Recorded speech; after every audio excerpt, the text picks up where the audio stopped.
Skeleton Crew, Star Wars news. Yeah, let's do some Star Wars. Let's put some stuff there. So the Skeleton Crew wrapped up, right? Yep. Again, I sort of checked out when these dudes were on the moon just walking around like nothing. So I was like, nah, I can't do this.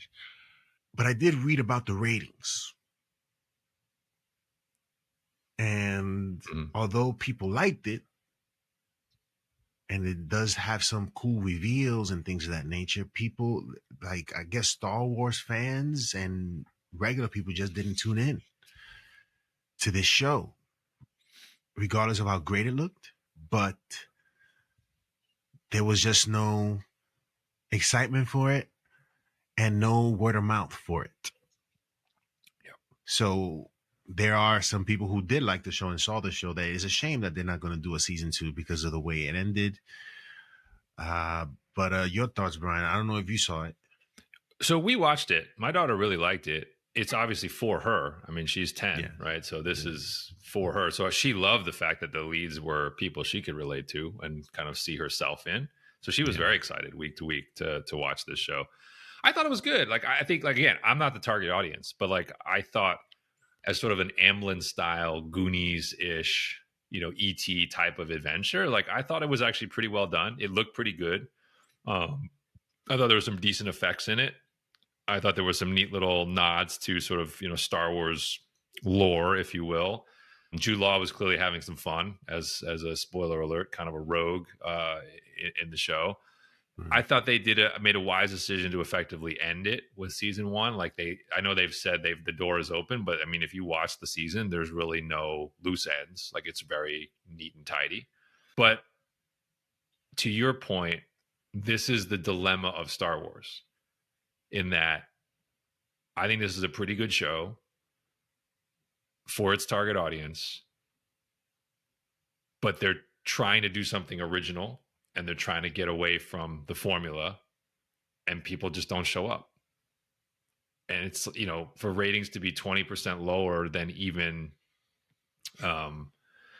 any show they've done prior, including The Acolyte, which itself was a weak open, is kind of just saying, like, people don't care about this IP unless it's got a very select few things in it. And then, unfortunately, like I said, those are the select few things that feel very tired, right? It's like that. And this is why, like, as much as I hate them going back to the Skywalkers all the time, this is why they do it, because that's the only thing that seems to sell, is something that's either that or satellite to that. And you could say, well, what about Mandalorian? I'm like, well, last I checked, Luke showed up in season 2 finale of Mandalorian too. So they couldn't get away from it there either.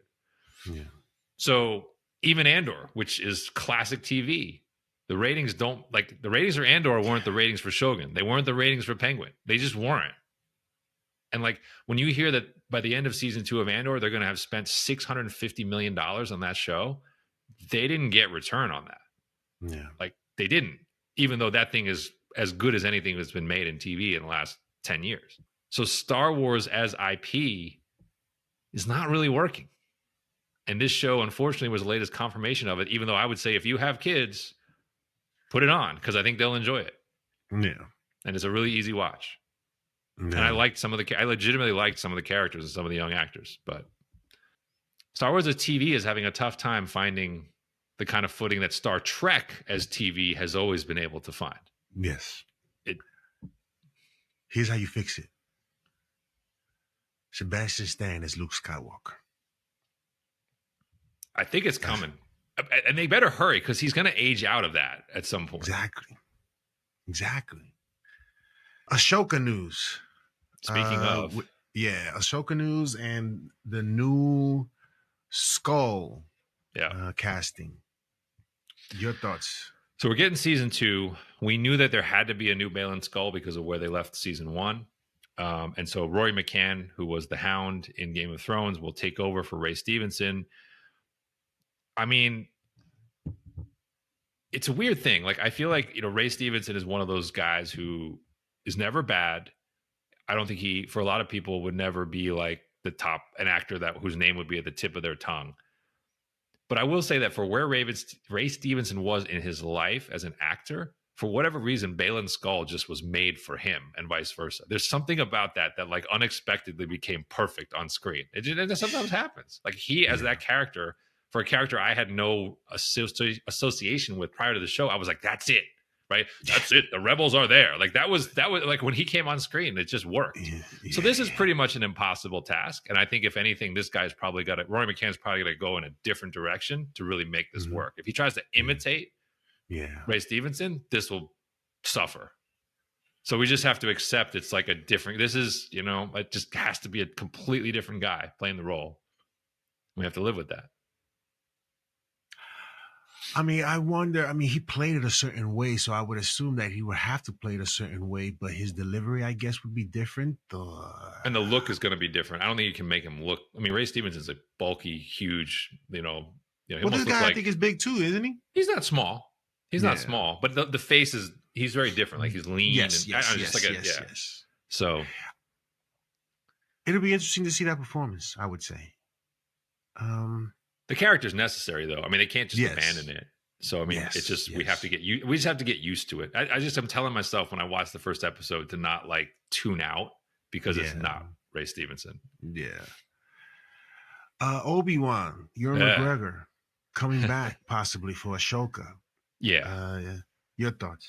So this is my point too, the skeleton crew discussion, right? Like ratings, Star Wars IP, Star Wars on TV not working. So you knew this was inevitable. So now what do you have in season 2 of Ahsoka once they announce it? Hayden Christensen's role is supposedly much larger. And Ewan McGregor's now in the show. Like, this is how they have to try to solve these problems, right? They're like, as good as Rosario Dawson might be, like, she's not bringing in the audience to carry this show on its own. So we got to get the band back together. And the way we can do that through the Clone Wars mythology is to have Obi-Wan and Anakin be part of the show to a larger degree. Yeah. I agree with you. So Obi-Wan will probably be more what Hayden Christensen was to season 1. That would be my guess.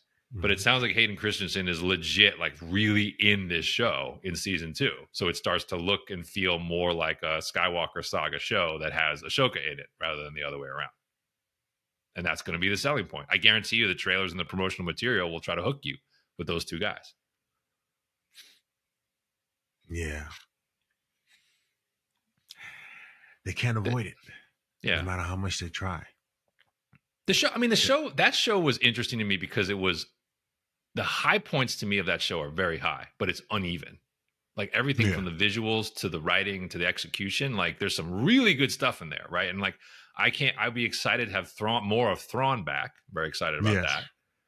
But then there's some parts of it that look cheap and feel cheap and don't work. So like it's one of those shows where I'm like, I definitely want a season 2, but it can go either way. Yeah, you're right about that cheap part. There were some instances where like, wow, they didn't spend no money on this. There was this one scene between Ahsoka and who was her Padawan?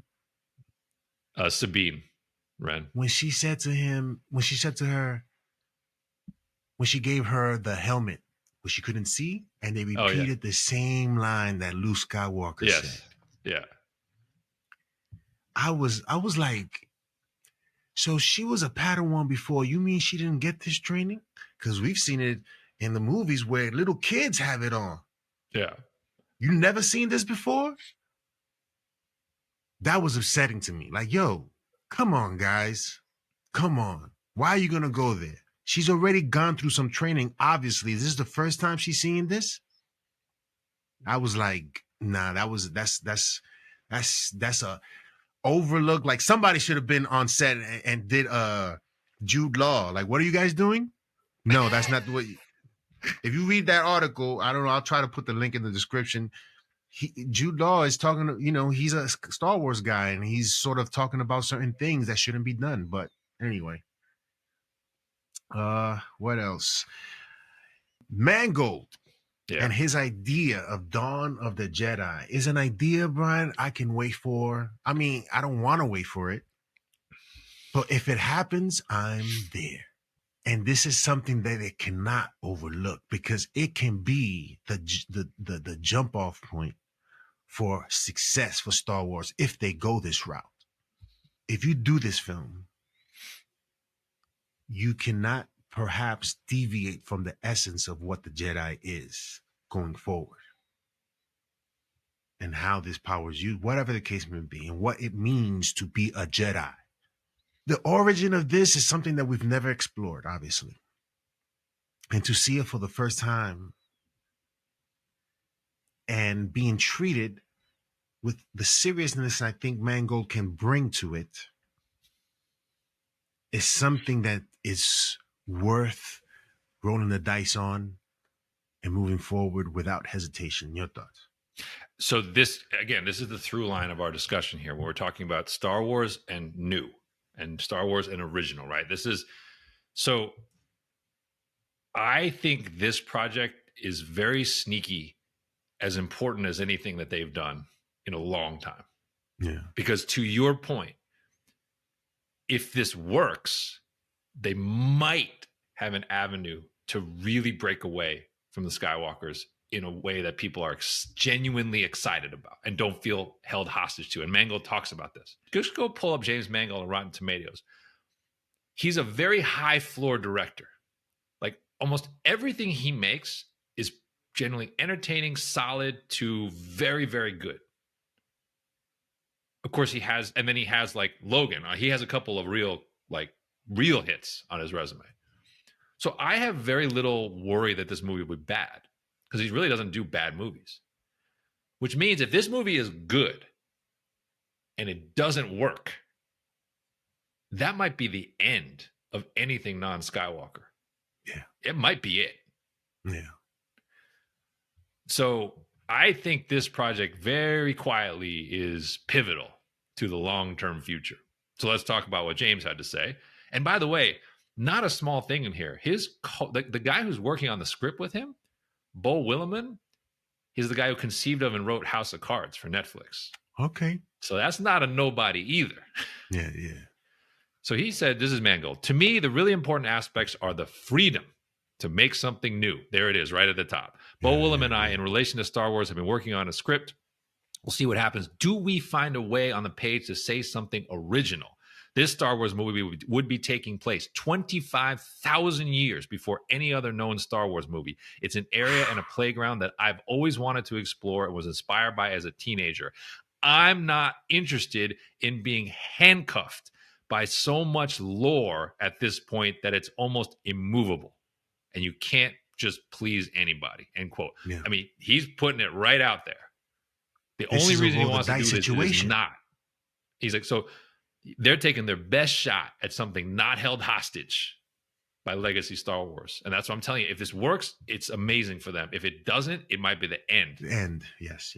And that's the risk. How much you spent on this? I think they should spare no expense for this one. I think they should go for this one. And remember, he's pitched it as Star Wars biblical epic. That's the one-liner. I'm in. That's because here's what you potentially get with something like this. As we said, Lucas's vision about the Force and its capabilities have diminished over time. Mm-hmm. To see it at its inception is something I think to behold and worth wanting to look at, because you ain't never seen nothing like this. Yeah. As I said, it is the one hint and tease of something from the Acolyte that got us excited, was seeing Jedi that were more powerful, Sith that were more powerful than what we had seen. And I know that upset some people who really wanted to see, who really just like Luke versus Vader and Empire Strikes Back is the lightsaber work that I want to see. But there is something really cool about seeing like early Force users who become masters, who can do impossible things opposite each other, and how they go good or how they go bad, and what, how that sets the tables for a universe long down the line. Like, I think that's really cool. And I think if it's done in the style, like I said, if it's done in the style of like those old 60s movies, like the 10 Commandments or what have you, like that could really look interesting. Like, and we've been advocates for this. Like, we want to see this. This is, you roll the dice, man. You can't continue down the path spending money and continue not working. And they're hedged, right? With the Simon Kinberg trilogy, which supposedly is going to be Skywalker 10, 11, and 12, they've already said they're going to keep going with that as like a hedge. But I'm just saying, like, give this guy $250 million and let's find out. This is a worthwhile loss if it's a loss. Especially if you spent what you've done on Andor. But that's what I'm saying. If you got 2 seasons of Andor that were as good as they will likely be when season 2 comes out, and if this movie is really good, that's what I'm saying. You know at that point what you can't do with this, which will be sad. As someone in my position will be sad. But I think you'll definitively know. If Tony Andor and James Mangold give us great TV and great movies that have nothing to do with the Skywalkers and nobody showed up, then you know the IP is what it is. Yeah. Yeah, let us know in the comment section below. This is something interesting. You can't ignore it. If you sit and think about what this could be, you have to see what this is. So let's see if Star Wars the Disney sees the same thing, because I know they see. You know why they know? I know they're seeing this because they're still talking about it. Yeah, people are still pushing that idea because it's interesting. And this movie, I think, is going to happen. So I know we always talk about it in Star Wars universe with Kathy Kennedy's World. They announce stuff and it doesn't happen. This one feels pretty firm because they do have the personnel, they have a release date, they have sort of a target shoot date. So like, I think what dates do they have? So he's saying they're going to film this year. So that's pretty like tangible, like that basically like he gets the script ready. They're going in front of the camera and that means they have the money in hand. And that would put them aiming for probably a 2027 release. You figure they shoot it in 25. They need about a year of post, so maybe Christmas 26, somewhere around there, like maybe first quarter 20, like summer 2027. Like it feels like this movie will happen because you're going to get the Mando Grogu movie in 26 for sure. That's done. That's in post right now. And then I think you are going to get this one. This will be the next one. So. Yeah, man. The possibilities there are for the future of Star Wars. This is where you begin, obviously. I think I'm the first teaser for this goes into our teaser category. This is like can you get that to a place where we're like, what the was that? Oh yeah. Most definitely. Because even the non-fans and the fans that perhaps hate on anything outside of the Skywalker will be tuning in to see what this looks like. Yeah, because again, I say like the Acolyte turned out to be a massive disappointment. But when they leaked those like 20 seconds of the Kung Fu, for that brief moment, they had our attention.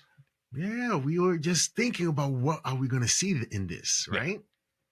Yeah. And listen, Acolyte, for what it was, they had its moments where the fighting was, I think, done very well, and we wanted it. If it was mostly that, but they got into other stuff. We were like, okay. But anyway, last thing,